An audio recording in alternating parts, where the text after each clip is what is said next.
El contenido de este podcast está recomendado para mayores de edad. Los comentarios son responsabilidad de los anfitriones e invitados. El uso del lenguaje, así como algunas opiniones, pueden ser ofensivos.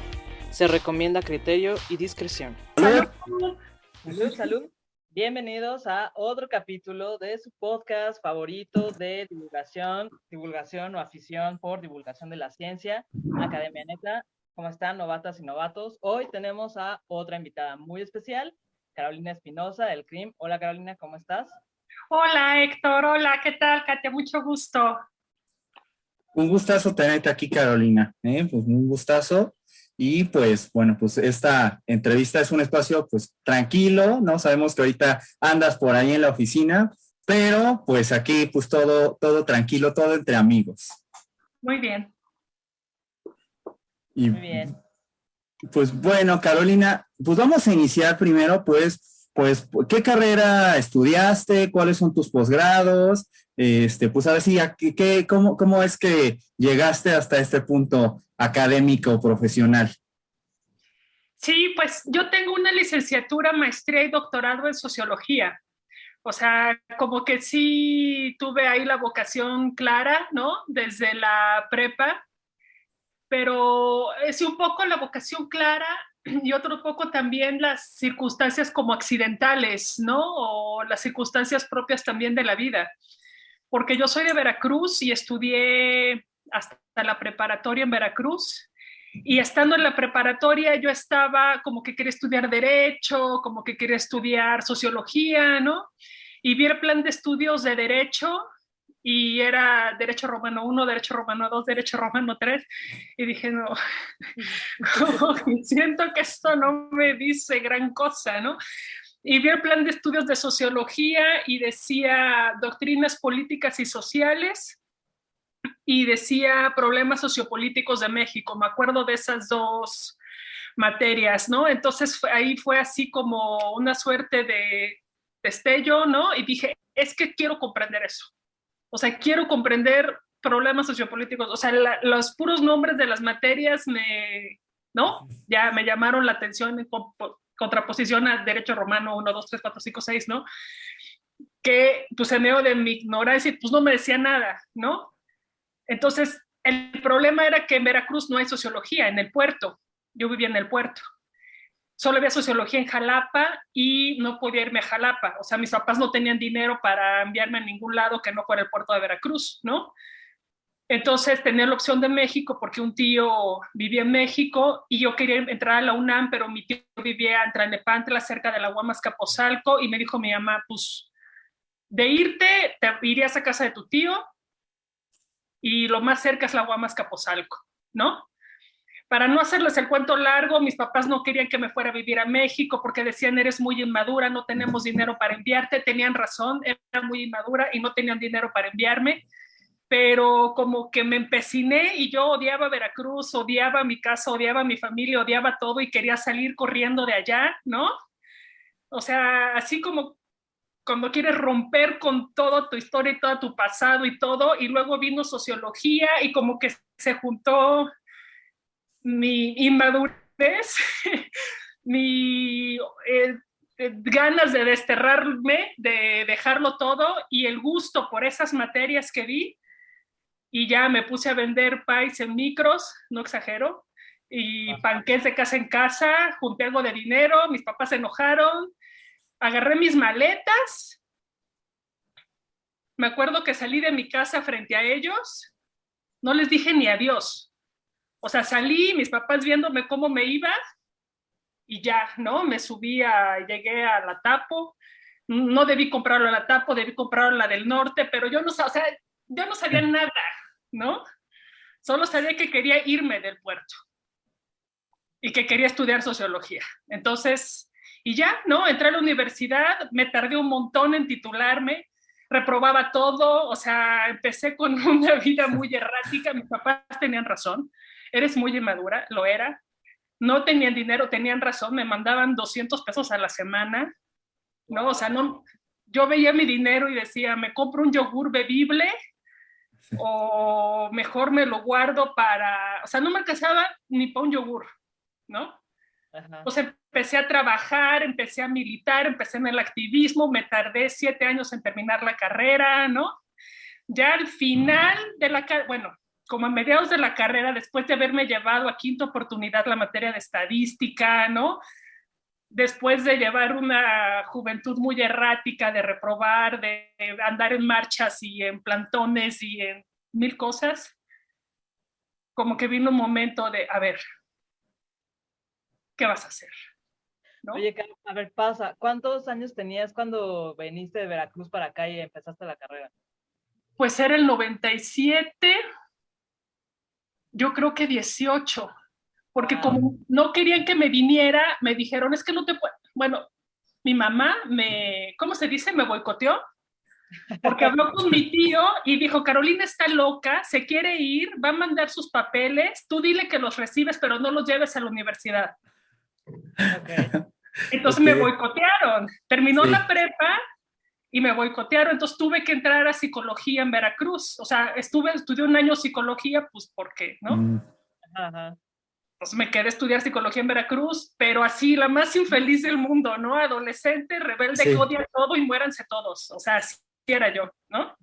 Ajá, pues tenía, pues, 18 años cuando me vine para acá. Obvio, mi tío me corrió, ¿no? Dijo, usted está loca, no la quiero en mi casa. Empecé a trabajar, o sea, no, fue una época caótica, desordenada, intensa, inmadura, febril, ¿no? Pero bueno, ve en qué culminó, ¿no? Ya todo una carrera en sociología. No, eso culminó hace un montón, afortunadamente. Si no, no estaría aquí. O sea, lo bueno es que eso acabó, ¿no? Sí. O sea, porque ya era insostenible. O sea, ya cuando te llevas a quinta oportunidad una materia, estás a nada de que te expulsen. Y yo decía, ¿qué voy a hacer si me corren? O sea, yo decía, me voy a Oaxaca a vivir o sea, así vivía yo en la estupidez absoluta, ¿no? Entonces ya, o sea, a ver, ¿no? Sí llegó un momento en mi vida, por no decir que bebía y fumaba como si no hubiera mañana, ¿no? Llegó un momento en mi vida en que dije, a ver, Carolina, ya, o sea, ¿qué quieres hacer? O sea, ¿vas a seguir por este rumbo que no es rumbo, ¿no? O qué vas a hacer, ¿no? Entonces, sí hubo un momento en el que dije, ya, o sea, quiero estudiar, ¿no?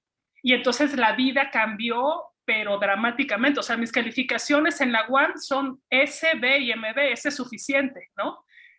De hecho, mi tira de materias decía NA, o sea, puros no acreditados al inicio y si acaso S, ¿no? Una que otra B. Y cuando dije, no, ya, o sea, ya basta, o sea, ya, no, o sea, un día tienes que despertarte sin estar cruda. O sea, y aquí se rompe el estereotipo de que el académico es esta persona que siempre fue niño de 10 y de 9, ¿no? De excelencia, ¿no? Aquí se rompe, o sea, le digo, y hay varios casos que yo conozco que no es eso. No, por supuesto que no, o sea, la prepa creo que salí, o sea, no, la prepa siempre fui bastante mediocre, o sea, salí o lo básico, lo mínimo, el promedio mínimo que te piden ¿no? Para salir, ¿no? Y en la universidad también, en la universidad nunca me preocupé por el MB. O sea, tenía compañeras que tenía una, Loreto, te mando saludos donde quiera que estés, ¿no? Que estaba obsesionada con mantener su promedio de 10. O sea, sí. O sea, ¿qué le pasa? O sea, hay uno en cada generación. No, pero sí, o sea, una vez sacó una B, puta, o sea, le fue mal, ¿no? Uh-huh. O sea, yo ni siquiera hacía las lecturas, o sea, yo leía lo que me interesaba leer, ¿no? Entonces sí, o sea, ya, pero claro que si decides que lo que quieres es estudiar, que lo que quieres es terminar la carrera, que lo que quieres es comprender las lecturas, pues los promedios suben en automático. O sea, no es que uno busque tener 10. Entonces, que si simplemente decides que eso es lo que quieres, las calificaciones suben, los promedios suben, ¿no? Y mi promedio fue subiendo, y al final, pues ya, ¿no? Ya era otra cosa. Y ya al final de la carrera, ya fue cuando tomé la decisión. Quiero dedicarme a la investigación. quiero hacer maestría y quiero hacer doctorado. O sea, ya, pero eso fue después de... Entré a la maestría en el 2004, entré a la licenciatura en el 97, o sea, por ahí del 2002, yo iba a la mitad de la carrera y ya fueron los últimos 2 años que dije, ya, ¿no? Quiero hacer otra cosa.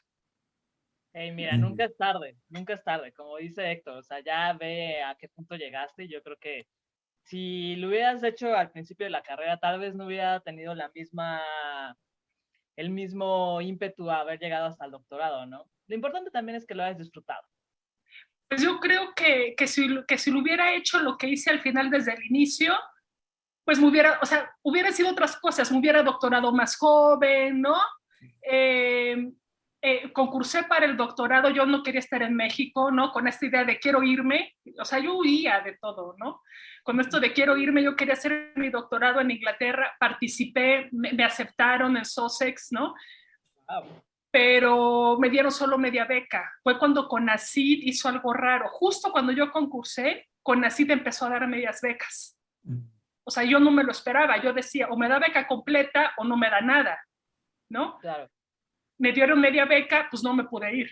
Entonces, quizás si yo no hubiera estado en mi plan Odio al Mundo, hubiera concursado antes y con suerte me hubiera ido, pero no me lo reprocho ni me lo recrimino, o sea, nada, o sea, las cosas fueron como fueron, el mundo es así, la vida es así, me tocó ser así o decidí ser así, como sea, no importa, es lo que es y ya, ¿no? Y ahorita, obvio, estoy muy contenta, muy satisfecha, tengo el trabajo de mis sueños, me encanta preparar los cursos de teoría, no me importa desvelarme, disfruto mucho haciendo lo que hago, ¿no? El sueño. Oye, Carolina, me fascina cómo nos contaste cómo empezaste, porque creo que sería el inicio perfecto de una novela así de... Ya desde las primeras páginas ya tendrías al lector, pero mira, metido como lo tienes metido, totalmente, está buenísimo. Hay un inicio muy errático, pero así es la vida, así es el mundo, contradictorio, errático, ¿no? Exacto, sí, totalmente. No, y aparte, o sea, déjalo errático. Yo más allá que lo errático veo que, o sea, como cierta persistencia en hacer las cosas, o sea, de que te aferras y dices, necesito y quiero hacer esto, ¿no? Sí. También el control de haber dicho en algún punto, ya estuvo, o sea, sí, ya me lo pasé bien, pero ya estuvo, ya vamos a enfocarnos en esto, creo que también es súper notable. Sí, yo creo que sí fue, o sea, mi papá me lo dice a la fecha, o sea, no había manera de tenerte en Veracruz. O sea, hubiera tenido que amarrarte. Era la única manera de evitar que te fueras. O sea, lo intentamos todo. Me boicotearon, me dijeron que no, o sea, todo. O sea, no había modo, ¿no? Sí. Entonces, sí fue, pues sí fue la mezcla de muchas cosas, ¿no? Claro. Sí, Oye, y bueno, ya nos dijiste que llevas toda una trayectoria en sociología. Ahora, ¿nos puedes contar si tienes algún proyecto de investigación en curso o más o menos cuál ha sido como tu línea de investigación a lo largo de tu trayectoria? Sí, ahorita, mira, eso es también como curioso porque normalmente cuando sales del doctorado sigues como en tu misma línea, ¿no? Entonces, yo salí del doctorado con una línea sobre sociología de los derechos humanos, pero empecé a platicar con un amigo que vive en Zacatecas, Marco, al que le mando saludos, y allá los problemas de violencia estaban muy cañones, o están ahorita, o sea, acabamos de ver las noticias ayer, antier, de jóvenes asesinados, ¿no? El problema está muy cañón. Entonces, platicando con él, empecé a pensar en algún problema de prevención de la violencia. Entonces, platiqué, tenía como en mente la idea, yo ya había salido del doctorado, trabajaba en el Senado de la República como investigadora, un trabajo horrible, lo sufrí mucho, aunque mis colegas maravillosos, no me gustó nada, ¿no? Trabajando en el Senado, platicando con mi amigo de Zacatecas, hablábamos de la violencia y entonces pensé en algún proyecto de prevención de la violencia, ¿sí? Después, por azares del destino, conocí a gente del CRIM de la UNAM, en donde trabajo ahora, y les platiqué de mis proyectos, de que tenía en mente una idea de prevención de la violencia de corte local, de corte comunitario, ¿no? Muy situado localmente, considerando que en Zacatecas mis contactos tenían ese arraigo territorial que se necesita para proyectos de prevención. Y se abrieron las puertas acá para que pudiera entrar, ¿no? Entonces entré con un proyecto así. Se dio de manera un poco accidentada porque me metí en otros proyectos de derechos humanos, ¿no? Porque se vino el concurso en la UNAM. Cuando se viene un concurso en la UNAM, todos los esfuerzos, no míos, sino de los investigadores, están enfocadísimos en eso, ¿no? Pero conseguí financiamiento PAPI. Total que el proyecto de prevención de la violencia siguió. Mi idea era que fuera un proyecto que culminara en la evaluación, o sea, diagnóstico, diseño, ejecución y evaluación. Me quedé en el diagnóstico. O sea, no pude llegar a la ejecución porque ya no pude conseguir más recursos. Además de que se vino el concurso y de que me metí en otro proyecto de derechos humanos, ¿no? Entonces, se quedó en el diagnóstico. Hice 2 encuestas, un censo en población escolar sobre consumo de drogas, considerando que el consumo de drogas es un factor de riesgo para, puede ser un factor de riesgo para violencia. Hice una encuesta sobre violencia contra las mujeres. Quería entrevistar también a víctimas del delito. No pude porque hablar con víctimas es muy difícil. Están cansadas de la impunidad, de hablar con gente, de que no se resuelvan sus problemas, ¿no? Total que del 16 para acá se quedó en el diagnóstico, ahí está. Busqué recursos para seguir con la ejecución, busqué recursos con CONACYT, dije, como los PRONACES, ¿no? Como uno de los PRONACES es la violencia, dije, seguro me dan lana para que yo pueda ejecutar. Ya tengo un diagnóstico completo, o sea, tengo censos, tengo encuestas, tengo datos y tengo una propuesta de qué hacer con eso. Pues no me dieron lana, ¿no? Entonces, pues ya después se vino la pandemia y entonces con la pandemia cambié un poco de línea o incorporé en mi línea de trabajo en la sociología de la pandemia. Y ahí lo que me di cuenta es de que todo el mundo hablaba de la pandemia, pero desde su propio trabajo, ¿no? Si estudio género, pandemia y género. Si estudio violencia, pandemia y violencia. Si estudio educación, pandemia y educación, ¿no? Pero dije, no, a ver, o sea, no es pandemia y es la pandemia. Claro. Hagamos de la pandemia un objeto de estudio propio de la sociología. Uh-huh. No pandemia ahí, sino la pandemia en sí misma. Y entonces toda la pandemia me puse a estudiar sobre sociología, sobre historia de las epidemias, sociología de los desastres, sociología del riesgo, y traté de generar un esbozo de una propuesta en lo que sigo, ¿no? De definir a la pandemia como un objeto de estudio propio de la sociología, así como es sociología de los movimientos sociales, sociología de la pobreza, ¿no? O sea, no es pobreza y otra cosa, sino claro, objetos propios. Lo mismo he hecho con la pandemia, ¿no? Entonces, esto es algo que no le recomiendo a los jóvenes investigadores. Sigan en su misma línea del doctorado. O sea, no hagan lo que yo hice porque se trata de consolidarse, se trata de, ¿no? Y más cuando acabas de entrar a una institución donde te van a evaluar tus conocimientos, es mejor que sigas desarrollando la línea en la que te has fortalecido. Porque si cambias como yo de derechos humanos a violencia, te vuelves más vulnerable. Cualquiera que haya trabajado violencia desde el doctorado era más fuerte que yo, académicamente hablando, teóricamente hablando. Okay. Entonces, antes de tener una posición, si van a concursar por una posición, es mejor seguir en la misma línea, ¿no? Okay. Oye, aquí por ejemplo nos platicaste ya por qué elegiste esta línea, pero ¿cuál sería la importancia, digo, para que le expliques a nuestro público de esta línea en sí? O sea, pues esta parte de ¿por qué no pandemia y, o sea, por qué pandemia tal cual? O sea, ¿por qué es importante el desarrollo de esta línea de investigación? Pues de entrada porque podemos hacerlo, o sea, porque somos sociólogas, somos sociólogos, lo que hacemos es estudiar lo social. O sea, la sociología surgió porque busca explicar todo lo social. ¿Y qué es lo social? Sino lo que surge en las múltiples ocasiones de contacto entre seres humanos, como esta interacción que estamos teniendo ahora, ¿no? Y la pandemia es un fenómeno social, no es un fenómeno natural. Lo he dicho en conferencias y en cursos. Si cada uno de los seres humanos que habitamos el planeta pudiéramos aislarnos unos de otros durante 15 días, la pandemia se hubiera acabado hace 2 años. Sin todos los efectos económicos, políticos, emocionales y de salud mental que tiene. Pero no podemos aislarnos. Es imposible que todos nos aislemos 15 días. El virus se muere. Se muere si está sólido. El virus necesita el encuentro entre personas para sobrevivir. Y la sociedad es posible en el encuentro. El virus no se reproduce solo. Sí. Entonces, la pandemia es un fenómeno social.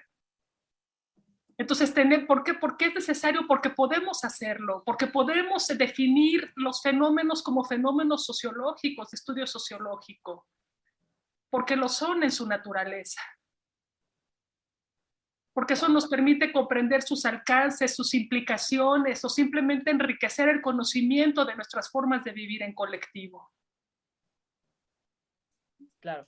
Qué bueno que lo dices, Carolina. Mira, yo sé que tu consejo es que quienes todavía están en el proceso de doctorarse y de seguir como en la trayectoria de la investigación, tú recomiendas que no cambien de línea porque es caótico, sin duda alguna. Pero yo aplaudo muchísimo que hayas dado este giro hacia hacer estudios y investigación sobre la pandemia, porque justo creo que la relevancia es lo que acabas de decir. O sea, y se puso muy de moda en la academia, justo como dices, así, no sé qué cosa y la pandemia, no sé qué cosa y la pandemia. Se puso muy de moda, pero en realidad no es tanto problematizar las cosas como si fueran consecuencia una de la otra, sino como en conjunto, ¿no? Y creo que estuvo bien, yo lo aplaudo muchísimo, qué bueno que lo hiciste, porque creo que era necesario, y sobre todo, digo, no puedo, tal vez suene a que estoy pecando también como socióloga que yo diga, pero creo que era extremadamente necesario que se hiciera desde la sociología hacer una problematización de la pandemia como un fenómeno complejo y no como situación más como aislada, ¿no? Como se puso muy de moda en la academia. De hecho, se llegó a hablar de las ciencias sociales frente a la pandemia. O sea, como si la pandemia fuera un teléfono que o sea, no. O sea, me daban ganas de decir, a ver, colegas, o sea, no somos nosotros frente a la pandemia, es la pandemia de la sociedad. Por eso organicé este seminario, la pandemia de la sociedad, con otros colegas, Julio y Liliana, a quienes les mando muchos saludos también. O sea, a ver, o sea, tenemos 2 siglos de historia de pensamiento social. Sí. 2 siglos de gente dedicada a pensar la sociedad. Exacto. Y vienen a decirme que qué vamos a hacer frente a la pandemia. Exacto. O sea, no. Sí. Y revisar la historia y ver que no es la única pandemia por la que ha pasado todo ese pensamiento teórico y social en el que se ha venido construyendo estos 2 siglos, ¿no? Exactamente, o sea, hay reflexiones y estudios, que fue lo que encontré cuando empecé a estudiar esto, ¿no? De las epidemias desde hace muchísimo tiempo. O sea, siempre hemos visto maneras de interpretarla, de estudiarla, de asimilarla, de contenerlas, de etcétera, ¿no? Claro, sí, totalmente de acuerdo.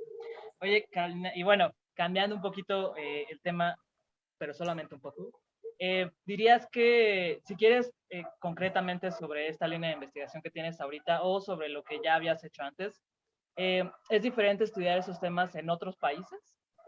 Ay, fíjate que ahí sí no podría decirte porque no he estado en otros países. O sea, la única vez que tuve la oportunidad de salir, ya les dije no pude porque me faltaban 600,000 pesos para irme a Inglaterra a hacer mi doctorado y no, o sea, no tenía ni cómo, ¿no? No lo sé. Lo que sí sé, o lo que sí puedo decir, lo podemos inferir, o sea, no hay que darle muchas vueltas al asunto, ¿no? De que la manera en que pensamos también la manera en que abordamos los problemas, los investigamos, producimos conocimiento en torno a ello, está también condicionado por los recursos institucionales y los recursos sociales con los que contamos, ¿no?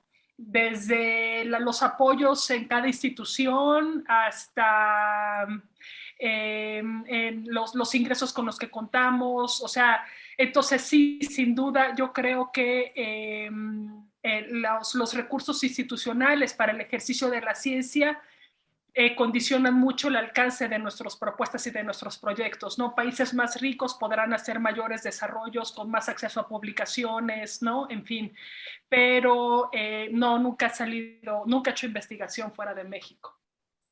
Y esto yo creo que es muy importante porque lo hemos mencionado en otros episodios, como esta parte de que se romantiza la ciencia y la investigación y dicen, ay, no, sí, la ciencia es bien bonita y la ciencia pues, lo puede todo, pero en realidad la ciencia depende de muchas otras cosas, cuestiones económicas, políticas, sociales, ¿no? Y justo estamos condicionados en nuestras investigaciones a este tipo de cosas, ¿no? O sea, que entra un gobierno y tiene cierta visión del mundo, entonces va a dar ciertos recursos a ciertas áreas, ¿no? Generalmente siempre van a estas áreas pues ya más aplicadas, ¿no? Y a lo social generalmente siempre se lo deja un poquito de lado o mucho de lado.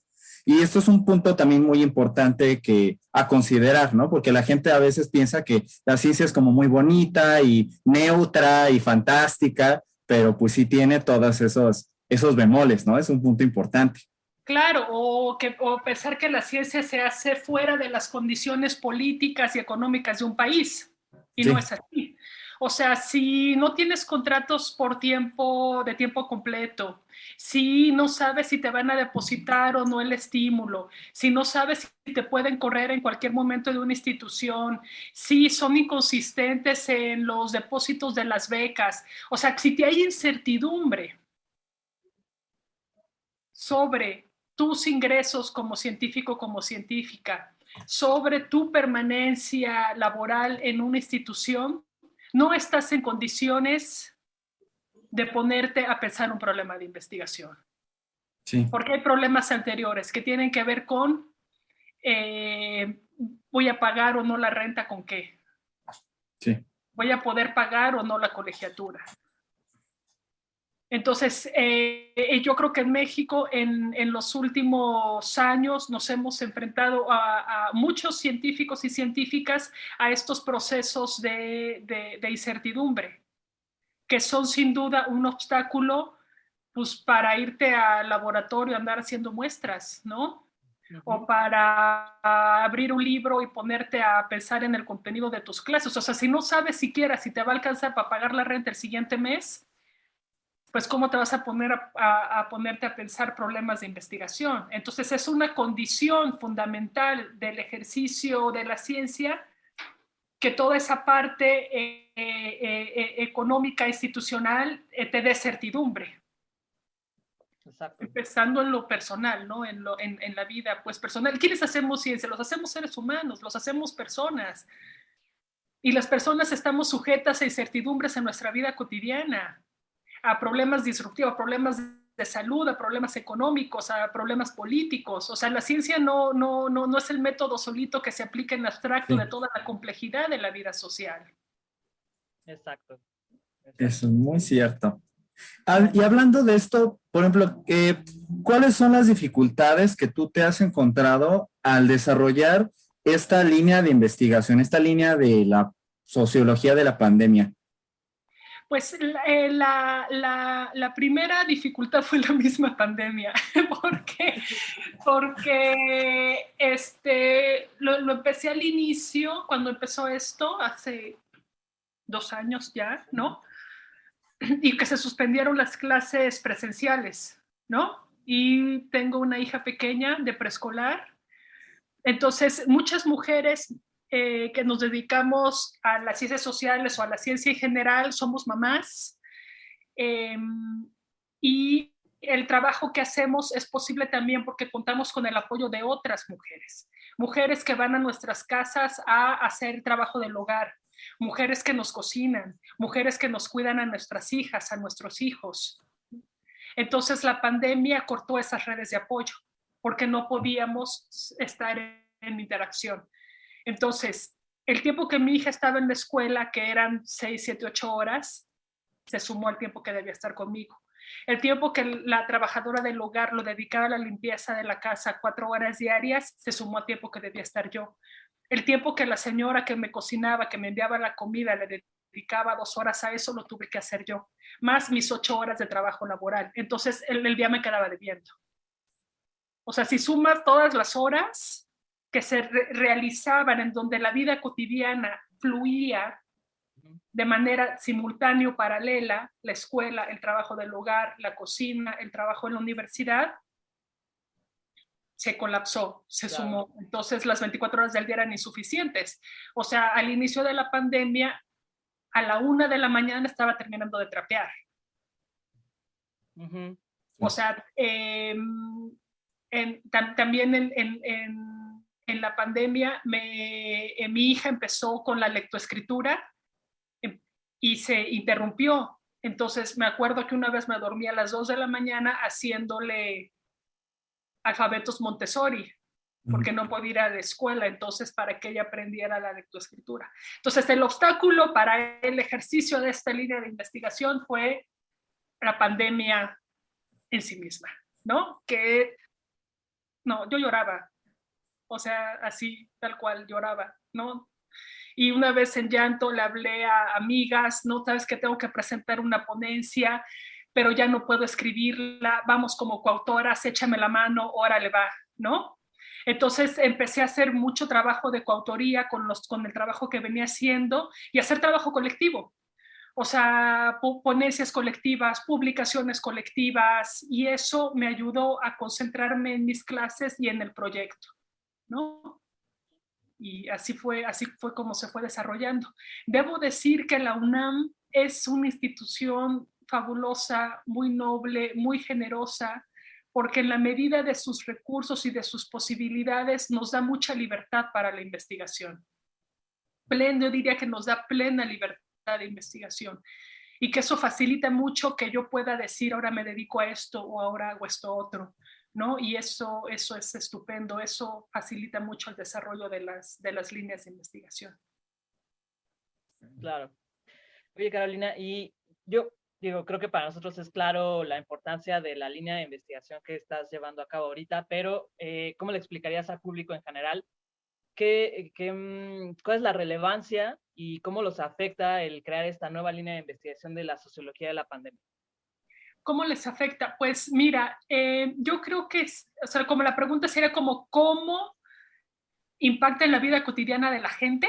Algo así, ¿no? En nuestro día a día. Pues mira, esa es una buena pregunta porque normalmente no solemos como que pensar en el impacto o en la importancia de nuestro trabajo para la vida cotidiana. Sin embargo, pensando un poco sobre esto, a ver, la pandemia es un fenómeno relevante para el estudio de la sociología porque, como les dije hace rato, la pandemia es posible en sociedad, ¿no? Ok, en nuestras formas de vivir en colectivo, en nuestras formas de relacionarnos unos con otros. Entonces, desarrollar una sociología de la pandemia podría permitir reflexionar sobre nuestras propias formas de vivir en sociedad. ¿Cómo hacemos posible nuestras maneras de vincularnos unos con otros, unas con otras? Sirve para problematizar, para reflexionar distintas formas alternativas de llevar a cabo nuestras funciones básicas en la vida social, como la educación, como las relaciones de pareja, como nuestras relaciones políticas, económicas, etcétera, ¿no? Platicaba con una profesora de primaria y decía que la pandemia derribó el mito de que es posible la educación básica a distancia. O sea, antes de la pandemia se discutía mucho de que las computadoras iban a sustituir la presencialidad en la primaria, en la educación básica. Y ella, que lleva como 40 años siendo normalista, decía la pandemia lo derribó. Se dio cuenta de que no se puede sustituir en ese nivel, que es en el que trabaja ella de primero y segundo de primaria, no se puede sustituir las interacciones cara a cara, la presencialidad con una tablet, con una computadora. Entonces ese mito se desterró. Entonces la pandemia, una sociología de la pandemia sirve para que reflexionemos sobre nosotros mismos, sobre nosotras mismas, sobre nuestras formas de hacer posible la sociedad en la que vivimos, ¿no? Yo creo que iría en ese sentido. Y es algo bien importante, ¿no? Porque mucha gente, digo, yo incluso recuerdo un compañero del posgrado que decía que todo, que las computadoras iban a conquistarlo todo, ¿no? O sea, que igual que la escuela iba a ser en línea y todo virtual y que el futuro estaba en las computadoras y todo esto. Y bueno, pues justo, y lo que dices, ¿no? Porque incluso los que damos clases en otros niveles, pues ya media superior o superior, pues nos damos cuenta de que igual los alumnos no aprenden igual, no es el mismo gusto, no es la misma motivación, ni el mismo aprendizaje que reciben o sea, en una clase. O sea, el factor de interacción humana es sumamente importante, o sea, es fundamental, ¿no? O sea, porque no, hay una magia en esta interacción humana que no se da en este tipo de interacciones como las que estamos teniendo a distancia, ¿no? Es una cuestión bien importante.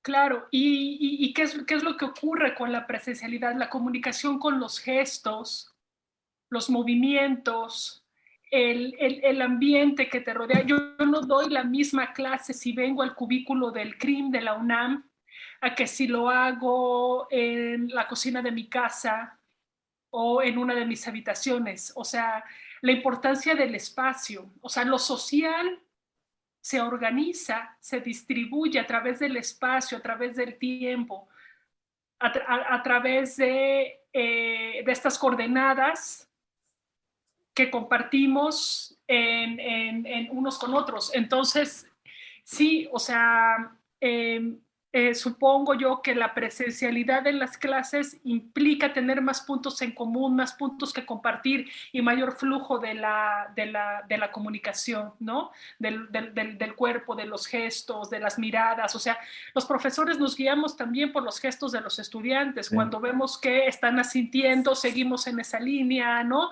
Cuando vemos que está mirando para otro lado, tratamos de llamar su atención. O sea, permite el flujo de la comunicación. Entonces, una sociología de la pandemia permite reflexionar sobre todo eso. En esto por hablar del ámbito educativo, pero lo mismo en cualquier otro ámbito, ¿no? Cuestiones como la higiene, el uso de cubrebocas, el lavado de manos, la manera de relacionarnos con otros. O sea, permite reflexionar y pensar todas nuestras formas de convivencialidad o de sociabilidad o de interacción.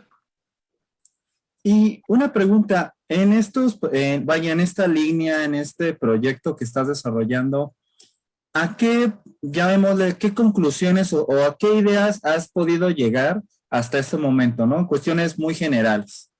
Ok, y es pura reflexión, porque todo esto tiene que ser contrastado empíricamente, pero hay un nivel de la sociología que es muy teórico y que, ¿no? Si tú dices que la pandemia es una interrupción dramática de la normalidad, ¿no?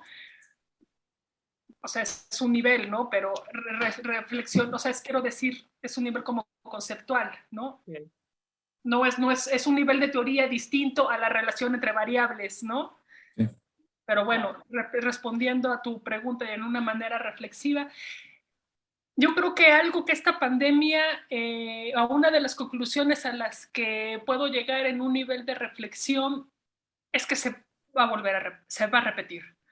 O sea, una conclusión es que no estamos exentos del peor de los futuros posibles. Y parece que no nos estamos dando cuenta. Así es. O sea, no estamos exentos de la peor de las catástrofes que pueda ocurrir. O sea, o de los desastres, para decirlo en términos de la sociología del desastre, ¿no? Todas las cuestiones que tienen que ver con el ambiente, los cambios ambientales, las pandemias por bacterias, la resistencia a los antibióticos, o sea, lo que estamos viviendo o lo que hemos vivido estos 2 años puede volver a ocurrir, ¿no? Y parece ser que no estamos tomando las decisiones adecuadas para prevenir daños a futuros eventos, ¿no? Esa es como una de las conclusiones. Y otra de las grandes conclusiones a las que llego después de esto es algo que me gusta mucho y que me parece muy, muy interesante o muy bonito, muy no sé, de que no importa qué tan grande sea la disrupción como la que puede tener una pandemia, ¿no? Qué tan catastrófica pueda ser, siempre encontramos formas de vivir en sociedad. Siempre encontramos formas de darle un sentido a nuestras maneras de vincularnos con los otros. Siempre se adquiere integridad y coherencia en nuestras maneras de vincularnos y de relacionarnos, ¿no? Cuando hay un terremoto, por ejemplo, o sea, ¿qué catastrófico puede ser que se viene encima un edificio, que hay muerte intempestiva, que hay muchísimo caos? Le encontramos el modo de darle sentido, a nuestro ser social en medio del desastre.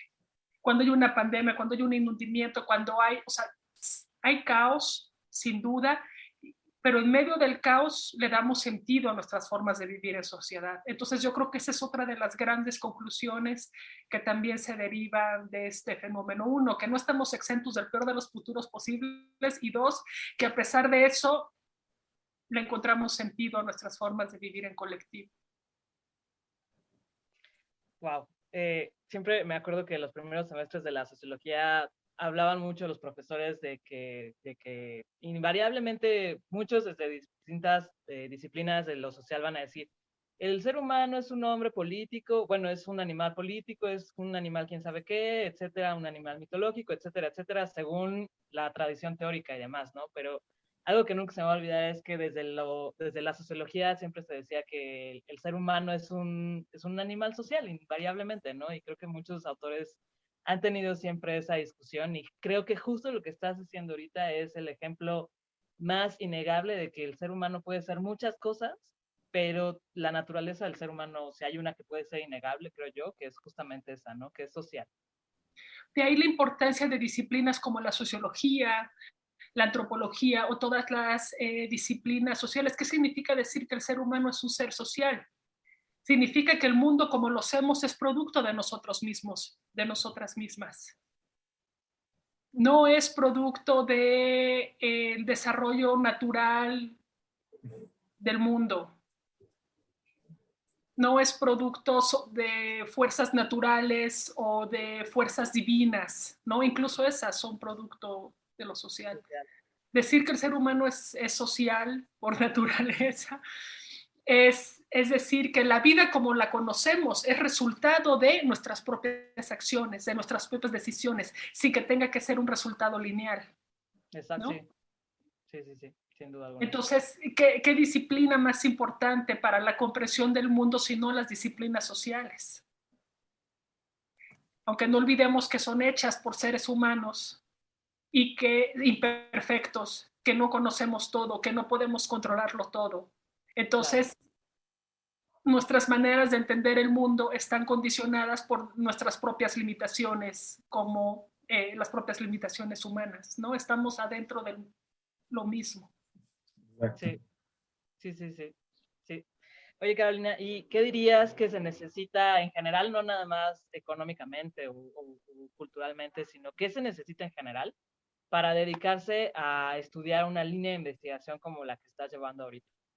un gusto enorme por esa línea de investigación o un gusto enorme por la investigación y dinero para que puedas vivir de eso. O no sé en qué sentido iba tu pregunta, pero mira, yo cuando estaba en la universidad, que trabajaba después de esta época caótica, ¿no? Ya cuando decidí que me quería dedicar a esto, trabajé como asistente de investigación.